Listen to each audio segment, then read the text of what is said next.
Opération spéciale grand nettoyage pour une douzaine de bénévoles. Des hommes armés de palmes ou de bouteilles et beaucoup de détermination. Là, regarde Jackie, là, juste là.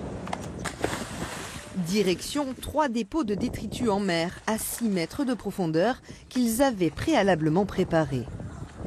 On a déjà plongé, on a récupéré des déchets, on les a rassemblés, on les a mis dans un gros tas, attachés au fond, et pour qu'aujourd'hui on vienne les récupérer tous ensemble.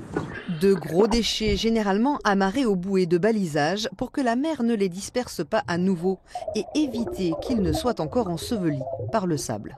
Et là, vous voyez, c'était en fait enfoui jusque là. On voyait que ça. En fait, quand on a plongé, tout ça, c'était sous le sable. Bon nombre d'entre eux sont des professionnels du monde marin, effarés au départ du désastre écologique, mais qui aujourd'hui ne sont même plus étonnés de la taille des objets qu'ils retrouvent dans l'eau. Ouais, malheureusement, c'est courant. Un fléau que tous sont venus combattre. C'est notre terrain de jeu, c'est notre terrain de travail.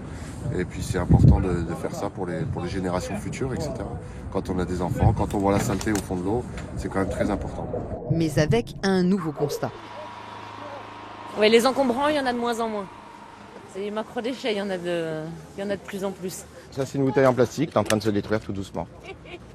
Elle va finir en tout petits morceaux qu'on verra même plus et qui finira dans le corps des poissons et inévitablement dans le nôtre, quoi.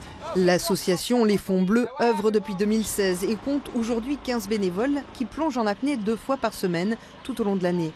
Quant à cette grosse opération, elle a lieu 2 fois par an, souvent pour enlever les traces des tempêtes passées. On n'a pas la prétention de vouloir nettoyer la Méditerranée, hein, mais c'est le message qu'on veut passer. Tout ce qu'on jette en terre finit en mer.